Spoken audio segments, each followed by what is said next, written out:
Assalamualaikum pecinta channel dakwah dan majelis ilmu MUI SKI Sidoarjo dimanapun berada, baik Jakarta, NTT, Makassar, Jawa, Aceh, Malaysia.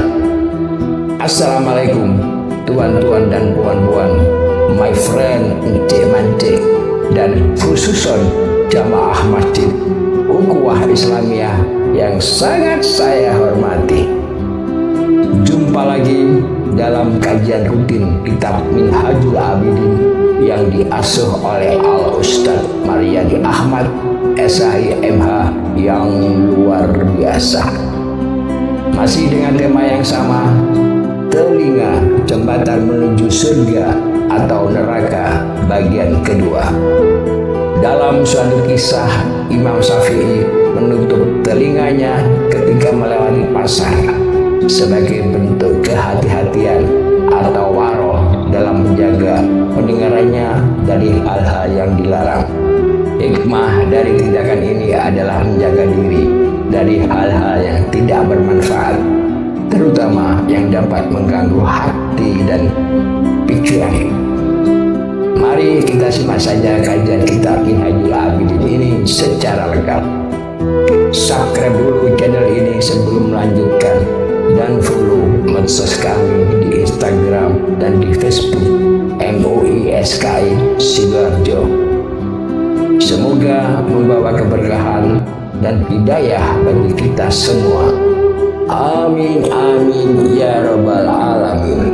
Assalamualaikum warahmatullahi wabarakatuh.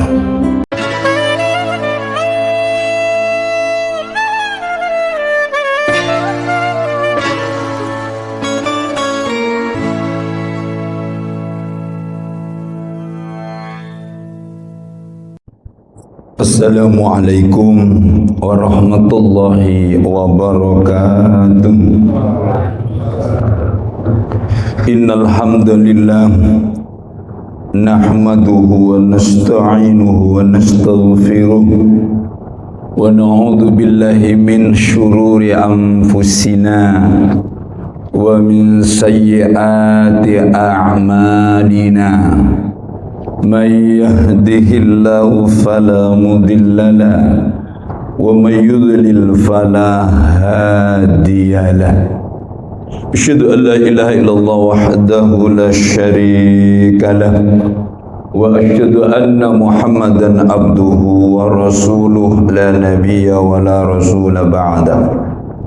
Allahumma salli wa sallim ala habibika wa rasulikal mukhtar Sayyidina Muhammadin wa ala alihi wa sahbihi wa man tabi'ahum bi ihsanin ila yaumil qiyamah. Amma ba'du, qala rabbi israh li sadri wa yassir li amri wahlul 'uqdatam min lisani yafqahu qawli. Wal 'asri innal insana lafi khusr illa alladhina amanu wa 'amilus solihati wa tawasaw bil haqqi wa tawasaw bis sabr. Alama nawayna wa nawa salafus salih wal hadirun. Al-Fatihah. A'udzu billahi minasy syaithanir rajim. Bismillahirrahmanirrahim. Alhamdulillahi rabbil alamin arrahmanir rahim maliki yaumiddin. Iyyaka na'budu wa iyyaka nasta'in. Ihdinas siratal mustaqim. Siratal ladzina an'amta 'alaihim ghairil maghdubi 'alaihim waladdallin. Amin. Alhamdulillah, bersyukur kepada Allah, berterima kasih kepada Allah.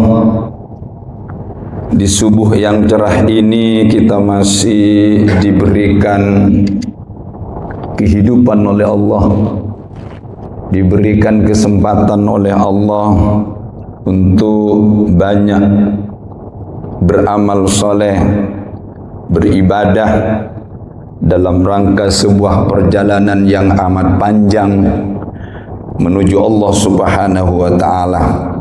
Salawat dan salam semoga tercurah kepada manusia agung Nabiuna Muhammad sallallahu alaihi wasallam, turja syafa'atuhu, yang kita sama-sama berharap kelak syafaat beliau. Jamaah yang dimuliakan Allah, masjid yang kita cintai, Masjid Ukhuwah Islamiyah Sekardangan, Perum Sekardangan Indah. Di tempat ini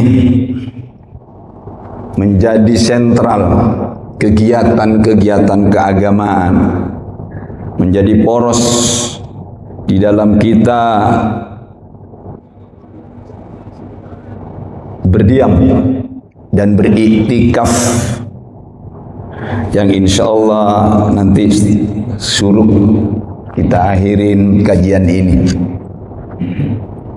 Kajian kita masih tema besarnya adalah as-sam'an, pendengaran, yang merupakan pintu masuk informasi, pintu masuk ilmu, pintu masuk pesan-pesan agama, pintu masuk ayat-ayat Al-Quran yang kita dengar. Tema yang masih kita lanjutkan di bagian kedua ini, telinga jembatan menuju surga atau neraka.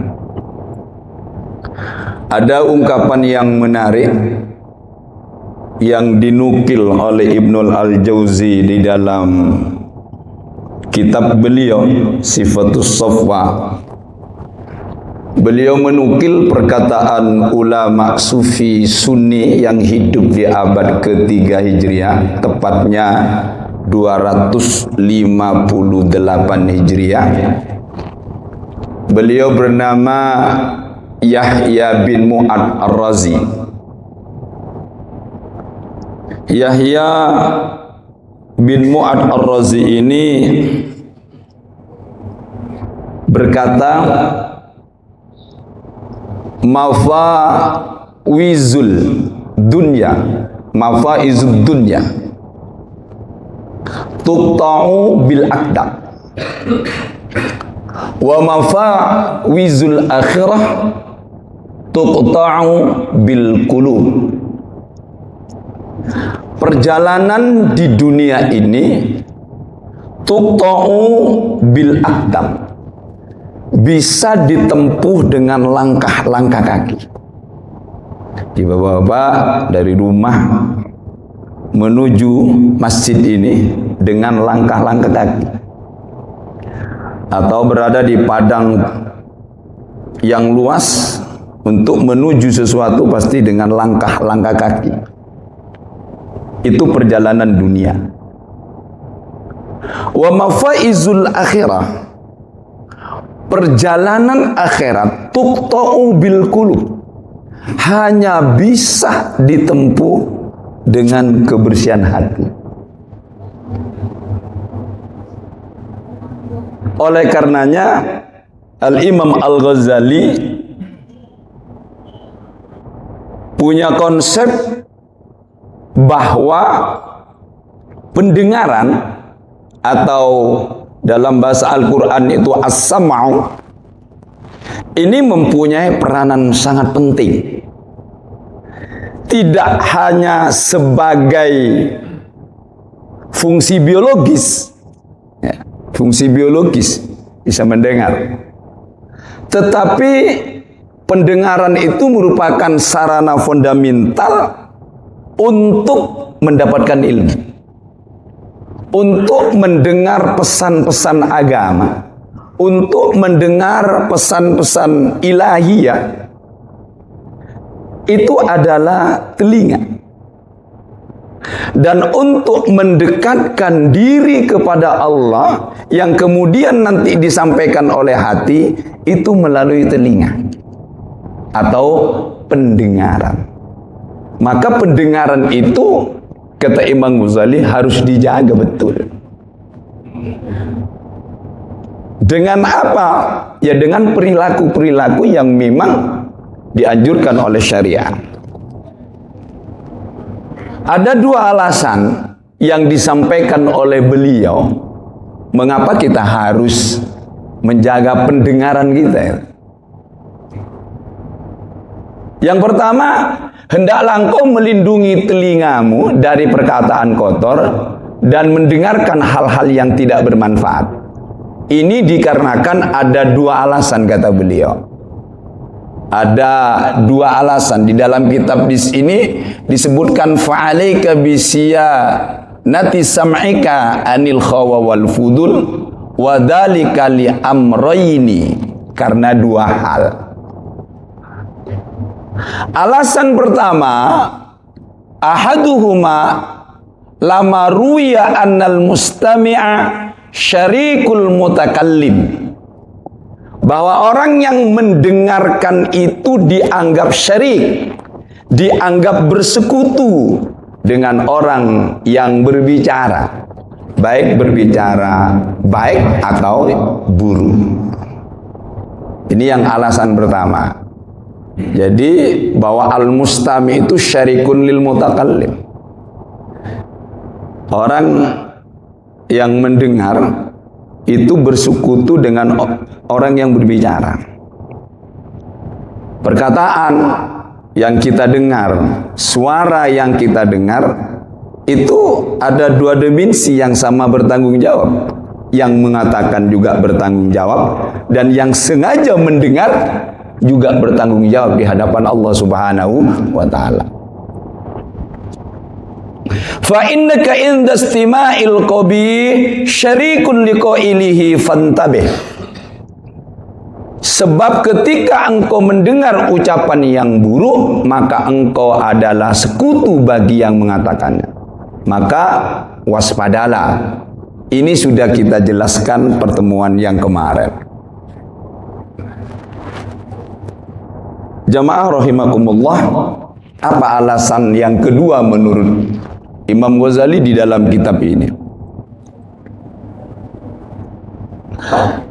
Wasani annahu yuhayyiju al-khawatir wal wasaisa fil qalbi, thumma min dhalika yabdu al-istighal fil badan, fama yabqa min dhalika lil ibadah syai'un. Kata beliau bahwa yang demikian itu mendengar, ya mendengar apa saja, mendengar suara, mendengar pesan-pesan agama, itu membangkitkan angan-angan atau khawatir. Khawatir itu sesuatu yang terlintas di dalam pikiran manusia, dan bisikan syaitan di dalam hati. Jadi pendengaran ini bisa membangkitkan apa-apa yang menjadi pesan yang disampaikan di dalam perkataan itu. Orang bisa semangat, kadang-kadang harus diberikan kata-kata yang harus dicamkan oleh seseorang itu. Rasulullah Sallallahu Alaihi Wasallam di dalam menerima wahyu itu, ya mendengar. Suatu saat Rasulullah itu ketika menerima wahyu di Gua Hira, ya sama, mendengarkan apa yang disampaikan oleh malaikat Jibril. Iqra, Iqra, itu kan mendengar. Tidak uktub, baca Anda. Tidak uktub, tidak tulis. Iqra, berarti kan mendengar. Suatu saat lagi ketika Rasulullah Sallallahu Alaihi Wasallam berjalan di sebuah lembah, tiba-tiba Rasulullah mendengar suara dari langit. Jadi yasma' sautas minas sama, mendengar. Rasulullah memperhatikan pendengar apa yang didengar ya. Ternyata malaikat Jibril dengan bersuara, ya ayyuhal muddatsir kum fa'andir. Wahai orang yang berselimut, kum, bangkitlah kamu Muhammad, fa'andir, berikan peringatan umatmu. Dengan mendengar.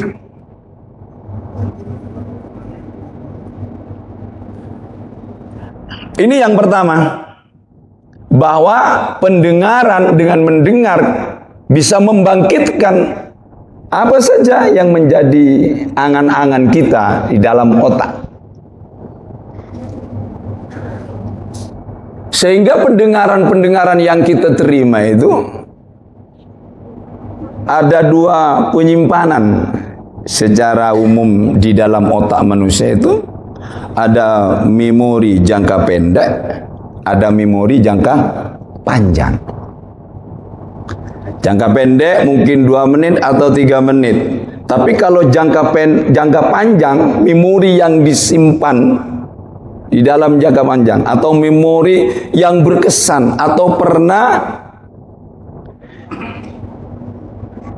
dengan gurunya diberi ajaran atau pesan-pesan moral yang sangat dalam, itu bisa sampai seumur hidup itu ingat. Makanya kalau bapak-bapak berkata-kata kepada ibu-ibu, itu yang enak-enak. Karena kalau kata-kata yang tidak mengenakan, itu kadang-kadang ibu-ibu itu disimpan di memori jangka panjang. Lebih peka ibu-ibu, lebih bertahan itu. Peristiwa 5 tahun yang lalu muncul lagi. muncul lagi. Itu memori yang disimpan di memori jangka panjang. Ya. Sehingga apa yang kita sampaikan, ucapan-ucapan yang kita sampaikan, ya harus bernilai syar'ilah. Jangan sampai berkata-kata yang tidak baik kepada pasangan kita. Itu akan diingat. Ya, akan diingat.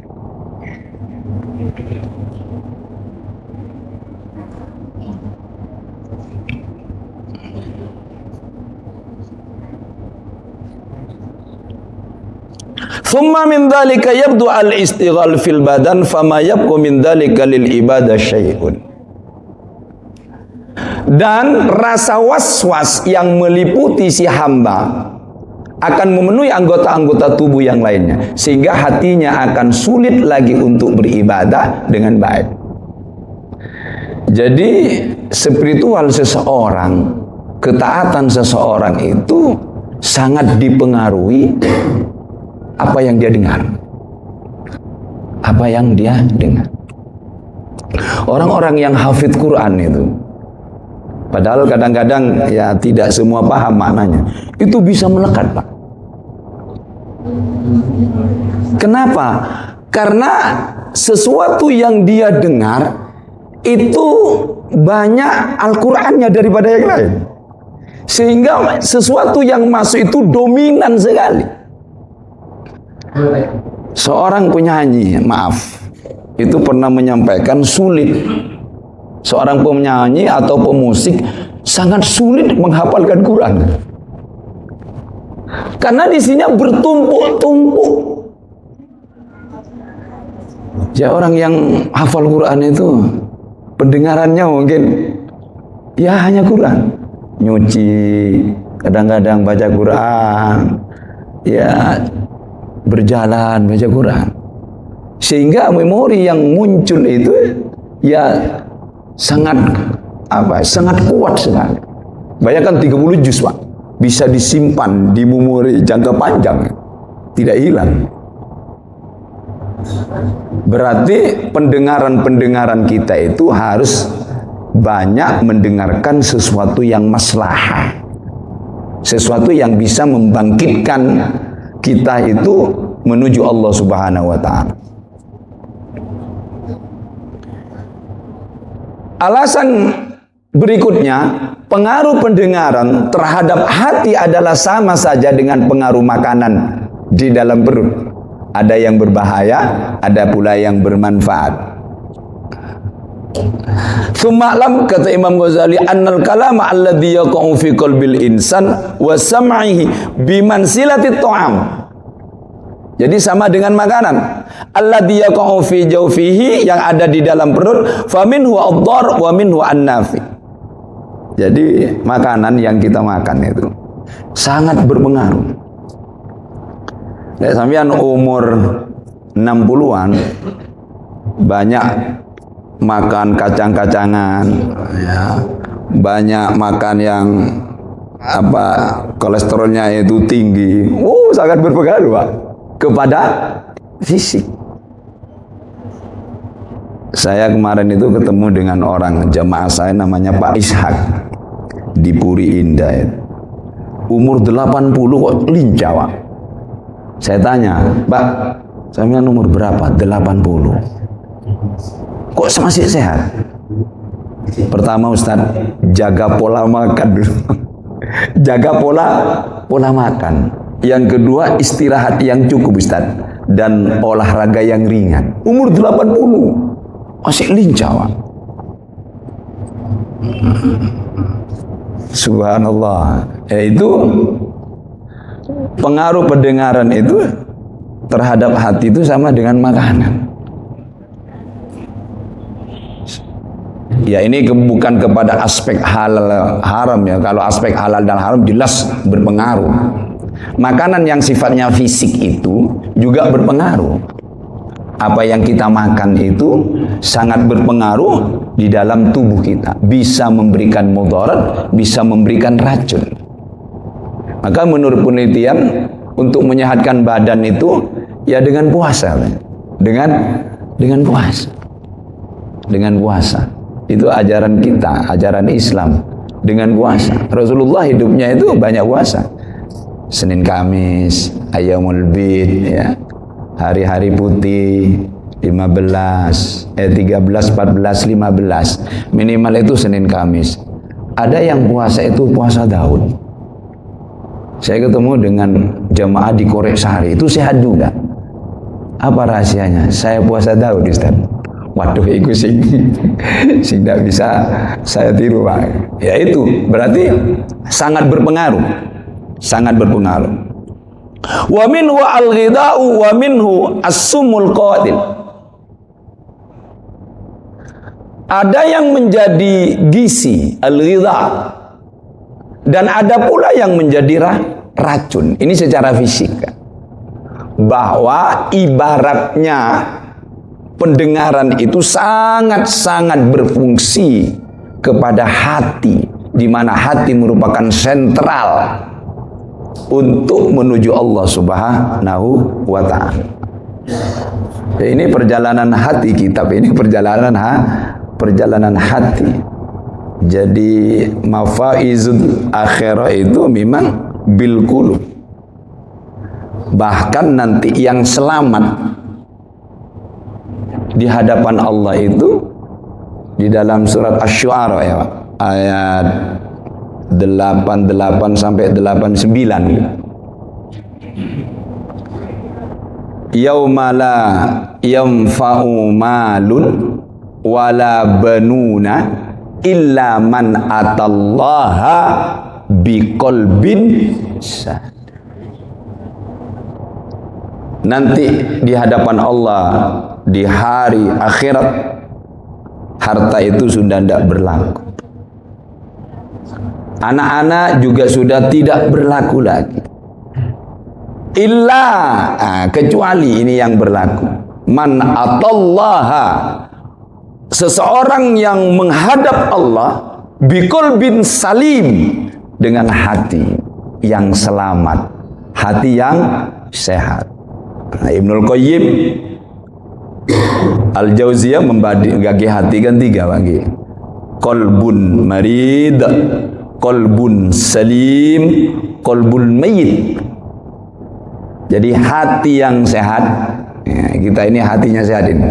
Subuh-subuh sudah di masjid, insyaallah diberikan cahaya oleh Allah Subhanahu wa Ta'ala, mengikuti kajian sampai suruh.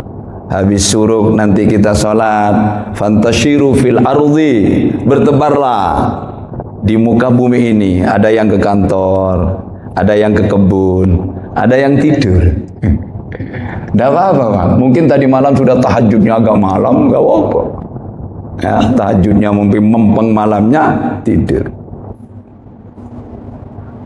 Tak delok itu kiai-kiai itu saya mengamati ya, tidur itu sekitar jam 9. Karena mungkin malam dia tahajud, dia sholat malam. Ya, pokoknya ya fantasirulah, silakan ada yang bekerja ke kantor, ke kebun dan juga tidur. Karena mungkin malamnya sudah bersama Allah Subhanahu wa taala. Jadi di sini disebutkan bahwa wa minhu al-lidha wa minhu as-summul qatil. Sesuatu yang masuk kepada badan kita bisa menjadi gizi dan juga bisa menjadi racun.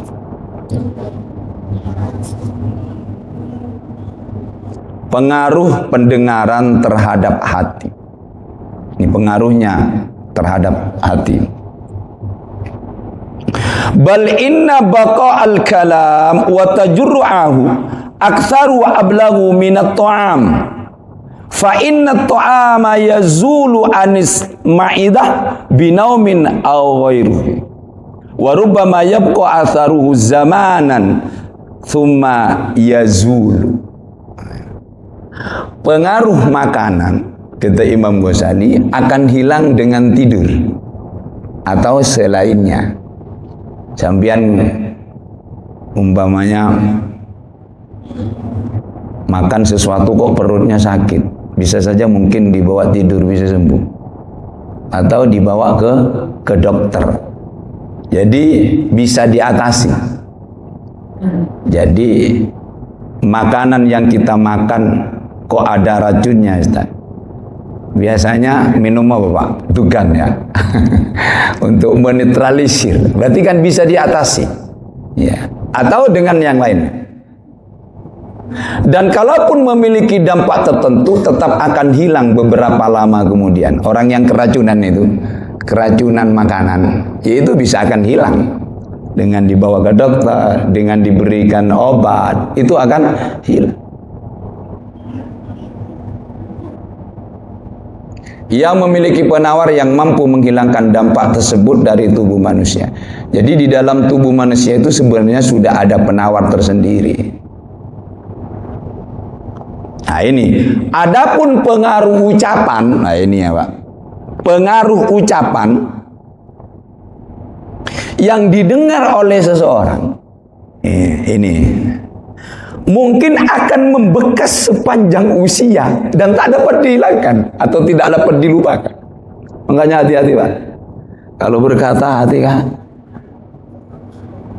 di media sosial sekarang ini, jangan semua tontonan yang ada itu kita dengar Pak. Karena ucapan-ucapan yang menyakitkan. Kemarin itu ada yang cukup viral Pak. TV7 ya. Itu kan gara-gara narasi kan, ucapan-ucapan kemudian didengar oleh pondok pesantren sehingga ya itu Pak ya, narasi-narasi sangat mempengaruhi Pak. Konten-konten itu sampean pilih konten lah. Mana konten-konten yang memang menyejukkan dan mana konten-konten yang mengeruhkan hati kita.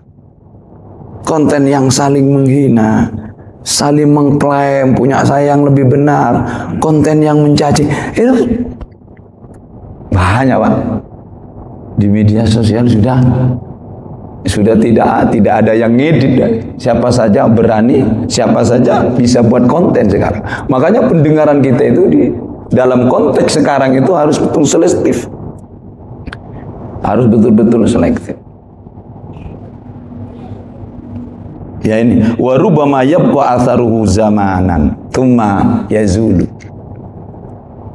Jadi jangan sampai berkata-kata yang membuat orang itu tersinggung.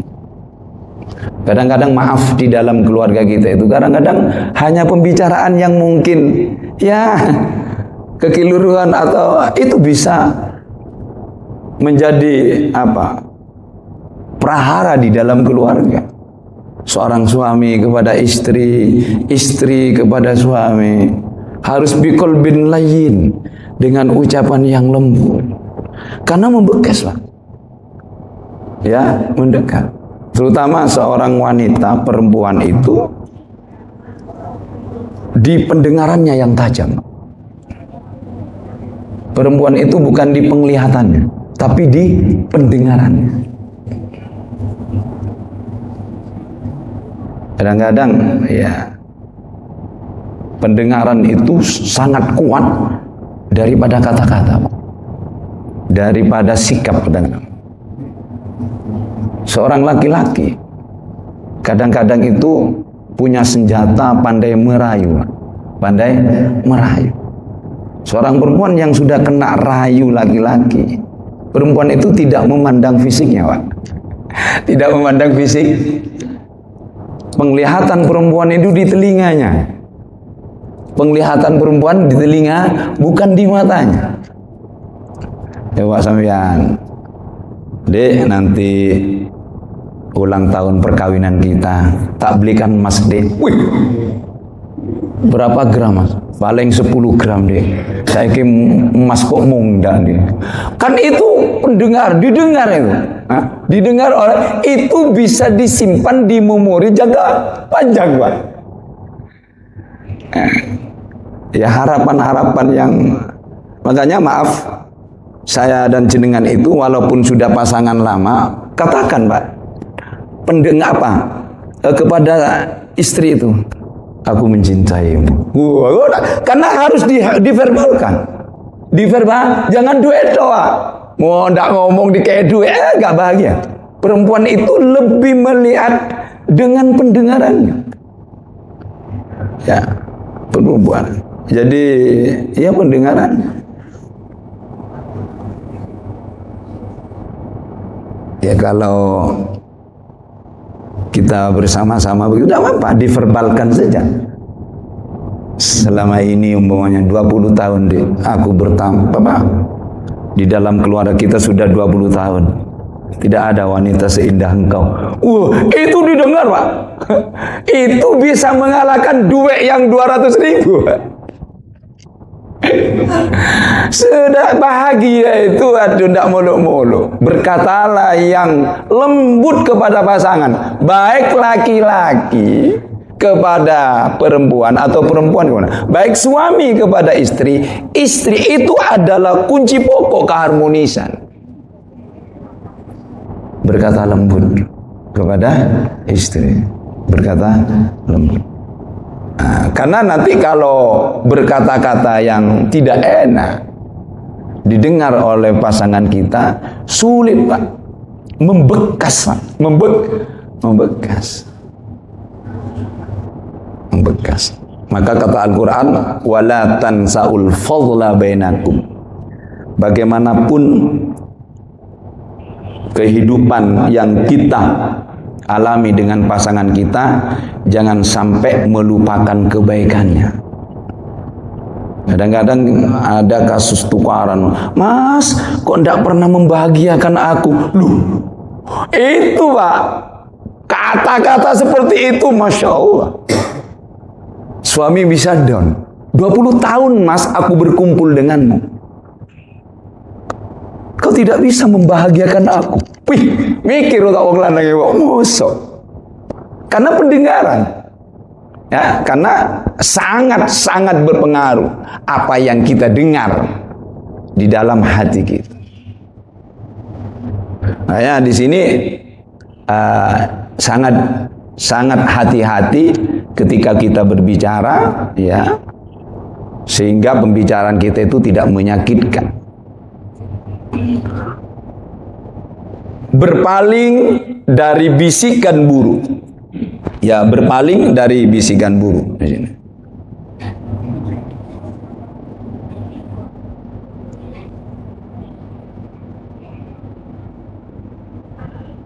Fa in kana syai'an radi'an fala yazalu yudbi'uhu wa yu'ibuhu wa taridu bisababi khawatiru fil qalbi wa wasaisu. wa yahtaju ila ayyurida anha wa ya'dila biqalbihi an tadakkuriha wa yasta'idu billah min syarriha. Jika perkataan itu buruk, fa in kana syai'an radi'an, maka itu terus mengikutinya dan menyesatkan dadanya. Lantaran itu sampailah bisikan-bisikan dan was-was itu di dalam hatinya. Ketika apa yang kita dengarkan itu banyak sesuatu yang merusak nilai-nilai keberagamaan kita, maka itu sangat berpengaruh langkah kita untuk beribadah kepada Allah. Apa yang kita dengarkan. Sehingga ya saya memandang uzlah itu mengasingkan diri dari hiruk pikuk keramaian dunia. Dalam konteks sekarang, uzlah itu sulit kita lakukan. Bagaimanapun kita berkumpul dengan masyarakat. Terus apa yang bisa kita lakukan itu? Itu uzlah batin, Pak. Uzlah batin. Karena secara zahir kita itu tidak bisa meninggalkan di mana kita bermasyarakat, berkomunitas kita di dalam lingkungan. Tetapi satu sisi akan sangat berpengaruh terhadap sikap dan tingkah laku kita, terutama di dalam kita al-fara lil ibadah, yaitu totalitas untuk ibadah kepada Allah sangat mempengaruhi.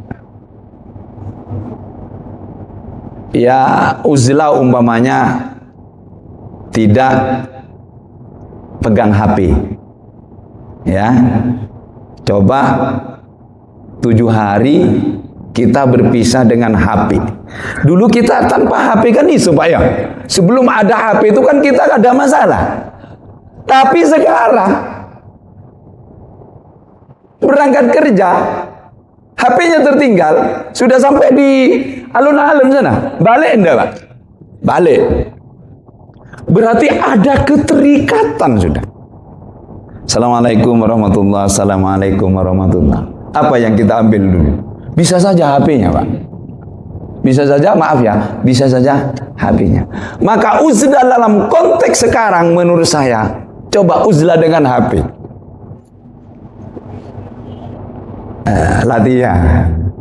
Latihan, coba 3 hari dulu tidak pegang HP, kecuali hal-hal yang penting di telepon, monggo. Tapi kalau tidak, coba, atau ada bisnis, jangan buka-buka yang lain juga. Nah, kita kan kalau punya sudah pegang HP, bisa buka-buka yang lain. Naudzubillah, di dalam kesepian bisa buka-buka yang lain. Wong saya cari materi aja, buka kitab itu. Iklannya, oh iya, iklannya, Pak.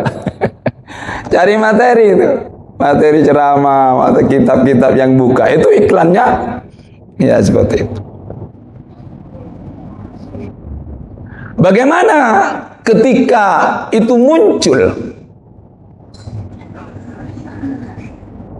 bisikan-bisikan yang tidak baik? Ada bisikan dari setan. Makanya tidak boleh bersekutu dengan jin itu. Tidak boleh. Orang banyak tersesat itu melalui bisikan, Pak. Maaf, ini jangan masukkan di YouTube-nya. Saya pernah belajar ilmu seperti itu. Di telinga saya setiap malam itu sudah banyak bisikan. Pak Maryadi, lek ono penyakit ini, obatnya ini. Dilalah satu tim itu ada yang gila. Teman saya gila. Kenapa? Ada bisikan, Pak. Jadi ini ada suara yang masuk ke telinga. Ya, suara masuk ke telinga. Ya, makanya jangan ini bisikan setan, bisikan jin atau bisikan malaikat. Kita tidak bisa. Masuk bisikan malaikat, rugilah malaikat. Wong sampean tak dekat kepada Allah kok dibisikin-bisikin. Yang dibisikin malaikat itu ya Rasulullah, orang-orang soleh. Ala kita, ya jin. bisikan alladzi yuwaswisu fi sudurin. Saya ngalami itu. Belajar ilmu-ilmu seperti itu masa mudanya itu sudah muncul. Ada orang datang ke saya, maaf. Itu datang ke saya. Lah sampean kok ke sini? Iya, Pak. Saya itu datang mimpi suruh ke sampean. Loh, itu. Bawa akik 2 itu. Tolong Pak, akik ini dilihat, Pak. Loh, sampean kok tahu? Iya, nama sampean Maryadi, Pak. Iya, dari mana? Saya itu tadi malam bermimpi, Pak. Suruh datang ke sampean. Loh, itu kan sudah bahaya. Akhirnya saya berhentikan ilmu itu. Ketemu dengan Syekh dari Jogja, Mas. Dia langsung menerus saya. Jangan amalkan ilmu yang sampean amalkan. Ya, dulu masa-masa muda, Pak ya. Wirito masa muda. Ya lek ono guru ni dak apa. Lek dak ono guru ni dak ada yang ngontor. Itu salah satu sangat berpengaruh. Telinga itu menjadi juga media setan untuk membisikkan sesuatu yang jorok, membisikkan sesuatu yang melanggar perintah Allah, ya dari bisikan-bisikan. Makanya harus dijaga ini, Pak. Telinga ini memang harus dijaga. Bagaimana juga cara menghindari bisikan-bisikan yang tidak baik, ya. Bisikan-bisikan yang selalu mengajak, untuk mendengarkan hal-hal yang tidak baik. Ya, katakanlah dunia musik, harusnya musik mana yang harus kita, suara mana yang harus kita dengarkan. Di dunia sekarang, lagu-lagu apa yang mungkin masuk ke kita, itu sangat pengaruh. Maka jalan lain di sini adalah ista'id billah, minta pertolongan kepada Allah Subhanahu wa taala. Bila itu tidak dilakukan, niscaya akan membawamu kepada kerusakan yang semakin hari kian membesar karena tidak menjaga telinga. Sekiranya engkau menjaga pendengaran dari apa yang tidak berguna bagimu, maka tentu engkau akan terbebaskan dari beban tersebut. Maka perhatikanlah wahai orang-orang yang berakal. Jadi jika kita menghindari suara-suara yang bisa merusak, karena suara ini nanti akan dilaporkan oleh hati, dikelola, ya, dikelola kemudian menjadi sikap dan perilaku. Oleh karena itu, pendengaran bisa menjadi 2 jalan, 2 jembatan yang bisa kita lalui. Apakah pendengaran merupakan jembatan menuju surga Allah, atau pendengaran ini adalah jembatan menuju neraka Allah? Tergantung kita. Bagaimana kita menjaga pendengaran ini, terutama di zaman seperti ini. Kita harus betul-betul mensaring, betul-betul memilah dan memilih seperti apa yang harus masuk ke dalam pendengaran kita, sehingga tidak mempengaruhi kejernihan hati kita.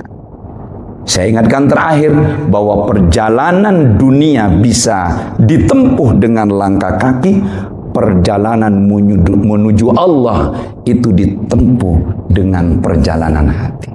Mudah-mudahan hati kita senantiasa diberikan cahaya oleh Allah Subhanahu wa taala, sehingga hati kita terbebas dari bisikan-bisikan, terbebas dari ajakan-ajakan yang membangkitkan diri kita untuk melakukan hal-hal yang dilarang oleh Allah Subhanahu wa taala. Ini materinya sudah habis. Tinggal nanti berganti kepada fungsi lisan. Ya. Pendengaran pertama, kemudian lisan. Karena menurut Al-Quran, as-sam'u itu disebut setelah lisan.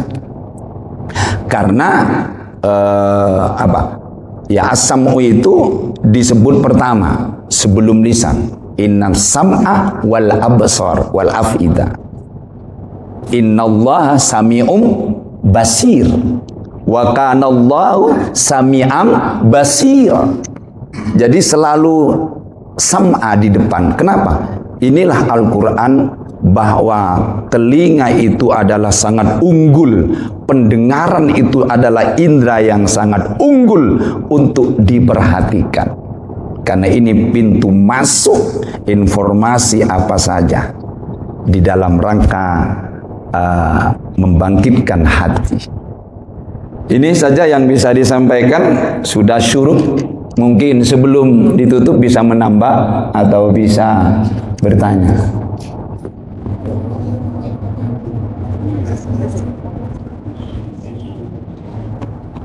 Sampun nggih. Mudah-mudahan menjadikan ilmu yang barokah. Mudah-mudahan Allah senantiasa menjaga pendengaran kita agar selalu mendengar hal-hal yang banyak memberikan manfaat dan meninggalkan pendengaran-pendengaran yang sia-sia. Yang sia-sia. Kita tutup dengan doa kafaratul majlis. Subhanakallahumma wa bihamdika asyhadu an la ilaha illa anta astaghfiruka wa atubu ilaik. Terima kasih atas perhatiannya. Ada salah dan keliru, saya minta maaf. Kalau ada benarnya, semoga bersama dengan hidayah Allah Subhanahu wa taala. Aqulu qauli hadza fastaghfirullahaladzim. Wassalamualaikum warahmatullahi wabarakatuh.